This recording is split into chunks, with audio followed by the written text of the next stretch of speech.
Action में नजर आ रहे हैं। पीएम मोदी अपने ऑफिस में पहुंचे हैं और तीसरी बार सरकार के मुखिया के रूप में कार्यभार संभालेंगे प्रधानमंत्री नरेंद्र मोदी।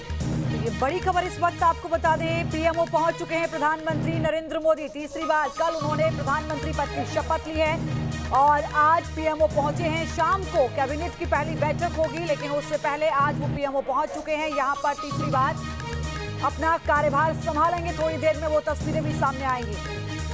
तो ऐतिहासिक तस्वीरें कल दुनिया भर ने देखी, जब तीसरी बार प्रधानमंत्री पद की शपथ प्रधानमंत्री नरेंद्र मोदी ने ली और आज सुबह ही एक्शन मोड में नजर आ गए हैं जब वो पीएमओ पहुंचे हैं और यहां पर अब मुखिया के रूप में कार्यभार वो यहां पर संभालेंगे। आज का दिन और भी ज्यादा महत्वपूर्ण होने वाला है क्योंकि कल जिन मंत्रियों ने शपथ ली, आज पोर्टफोलियो का बंटवारा हो सकता है। कैबिनेट की पहली बैठक शाम को 5 बजे होनी है, तो उस लिहाज से भी आज का दिन बेहद महत्वपूर्ण होने वाला है। बिल्कुल, देखिए निश्चित तौर पर कभी भी मंत्रालय किस किस मंत्री को कौन कौन से दिए जा रहे हैं उनके साथ लिस्ट सामने आ सकती है और शाम को जब 5 बजे कैबिनेट की पहली बैठक ये होगी, उसमें आगे 100 दिन का क्या कुछ खाका रहेगा, क्या कुछ वो बड़े डिसीजन होंगे, उस पर भी चर्चा हो सकती है। वो भी खाका तैयार होकर सामने आ सकता है। लेकिन फिलहाल जो तस्वीरें सामने आ रही हैं वो ये कि पीएमओ पहुंचे हैं प्रधानमंत्री और इस वक्त हमारे सहयोगी मधुरेंद्र हमारे साथ जुड़ चुके हैं। मधुरेंद्र, खबर ये तीसरे कार्यकाल में पहले दिन का ये उनका कार्यक्रम होगा जब वो पीएमओ पहुंचे हैं, कार्यभार संभालेंगे। क्या कुछ और जानकारी? शाम को कैबिनेट की बैठक होगी। कितना महत्वपूर्ण रहेगा आज का दिन? देखिए, बेहद महत्वपूर्ण है क्योंकि चुनाव में जाने से पहले हमने देखा किस तरह से सभी मंत्रालयों ने इंक्लूडिंग प्राइम मिनिस्टर के नेतृत्व में जो है आएगी, तो 100 दिनों में क्या किया जाएगा, किस तरह से आगे देश बढ़ाया जाएगा, क्या कार्यक्रम रहेंगे, जाहिर तौर पर बल मिलने की है। मधुरेंद्र, आपकी आवाज स्पष्ट रूप से हम तक नहीं आ पा रही। बहुत शुक्रिया, आपने जानकारी दी इस पूरी खबर पर। तो पीएम पहुंच चुके हैं पीएमओ और थोड़ी देर में वो कार्यभार संभालेंगे। वो तस्वीरें भी सामने आएंगी। पीएम मोदी की नई टीम भी तैयार हो गई है। तीसरे कार्यकाल के लिए बनी नई टीम में कई पुराने दिग्गजों को दोहराया गया, तो वहीं कुछ नए चेहरों को भी मौका दिया गया। इनमें से कुछ नाम पर पहले से कयास भी लगाए जा रहे थे, जबकि कई चौंकाने वाले नाम भी सामने आए। देखिए, मोदी 3.0 में किन नए चेहरों को देखकर लोगों को हैरानी हुई और उन्हें मंत्रिमंडल में शामिल किए जाने की क्या खास वजह रही, इस रिपोर्ट में जानिए।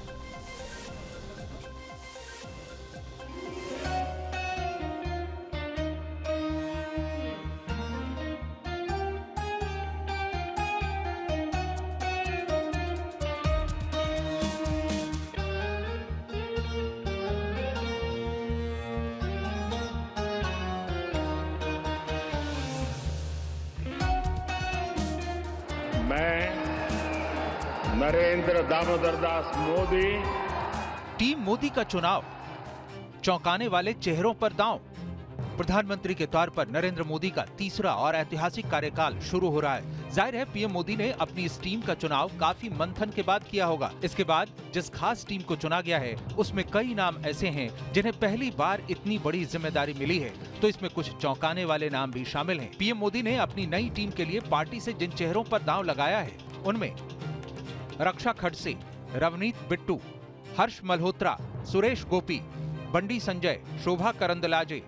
दरअसल पीएम मोदी की तीसरी बार ऐतिहासिक जीत के पीछे सबसे बड़ी वजह है उनका विजन और प्रधानमंत्री के तौर पर उनकी परफॉर्मेंस, जिसमें न सिर्फ वो खुद अपने लिए बल्कि पूरी मंत्रिपरिषद की तरफ से उत्तरदायी होते हैं। इसलिए अपनी टीम के चुनाव में जहां पीएम मोदी ऊर्जा से भरपूर नई प्रतिभा को आजमाने में हिचकते नहीं, वहीं अनुभवी नेताओं से भी उनकी बेस्ट परफॉर्मेंस करवाने में उनका कोई सानी नहीं। फिर भी मोदी टीम में जिस आधार पर नेताओं को चुना गया है उसमें कुछ खास बातों की झलक दिखती है। जैसे बीजेपी को अकेले बहुमत का आंकड़ा नहीं, इसलिए मंत्रिमंडल में सहयोगी पार्टियों को तवज्जो मिली। जिन राज्यों में आगे चुनाव होने हैं उनका खास ख्याल रखा गया। साथ ही बीजेपी क्षेत्रीय संतुलन साधने के साथ ही समाज के हर वर्ग को जगह देने की कोशिश करती हुई भी दिखना चाहती है। साथ ही इसमें मोदी का विजन भी शामिल है कि वो किस नेता को किस जिम्मेदारी के लिए फिट मानते हैं। इसलिए मोदी 3.0 सरकार के मंत्रिमंडल में इन सब फैक्टर की झलक दिखती है। इन सबको ध्यान में रखकर जिन नए चेहरों पर पीएम मोदी ने दांव खेला है उनमें मोदी की टीम 3.0 के सबसे ज्यादा चौंकाने वाले चेहरों में शामिल हैं रवनीत सिंह बिट्टू, जिन्होंने अपनी हार के बावजूद पीएम मोदी का दिल जीत लिया। रवनीत पंजाब के पूर्व सीएम बेअंत सिंह के पोते हैं। लोकसभा चुनाव से ठीक पहले कांग्रेस का हाथ छोड़ बीजेपी का कमल थाम लिया।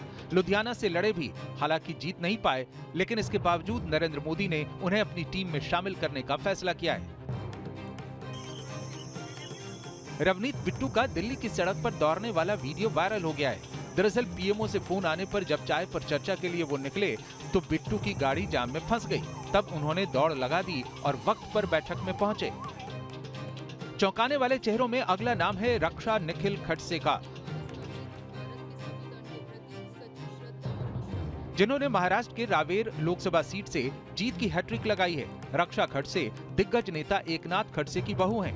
महज 26 साल की उम्र में रक्षा खडसे 2014 में जलगांव की रावेर सीट से जीत हासिल कर 16वीं लोकसभा में सबसे कम उम्र की सांसद बनी थी।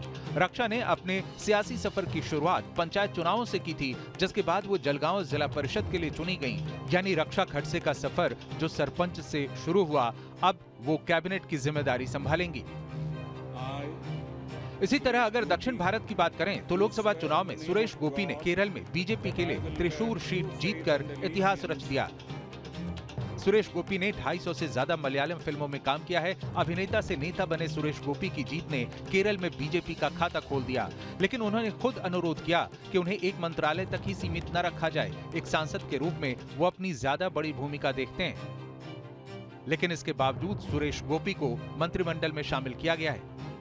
तेलंगाना के करीमनगर से दूसरी बार सांसद बने बंडी संजय पहली बार मोदी कैबिनेट में शामिल मंत्रियों में एक हैं। बंडी संजय कुमार, ईश्वर की शपथ लेता हूं कि 12 साल की उम्र में ही आरएसएस से जुड़े बंडी संजय ने आडवाणी की रथ यात्रा का 35 दिनों तक कामकाज संभाला था।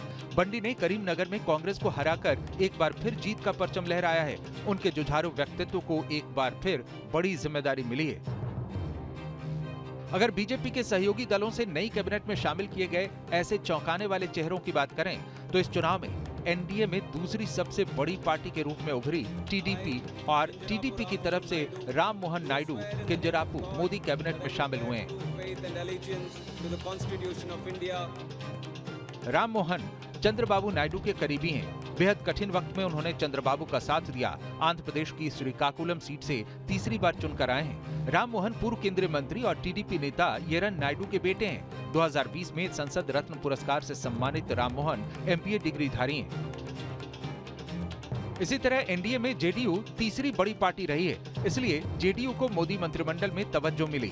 बिहार के पूर्व सीएम कर्पूरी ठाकुर के बेटे और जेडीयू राज्यसभा सांसद रामनाथ ठाकुर को मंत्री बनाया गया है। संविधान के प्रति सच्ची श्रद्धा और निष्ठा रखूंगा।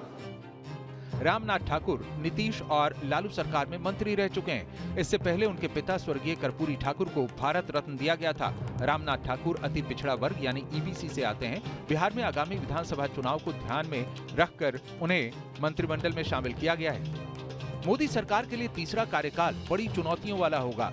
इस लिहाज से मोदी मंत्रिमंडल के लिए जिस फॉर्मूले के तहत समन्वय स्थापित करने की कोशिश की गई है, आने वाले दिनों में अब उसकी परीक्षा होनी है। Team news nation.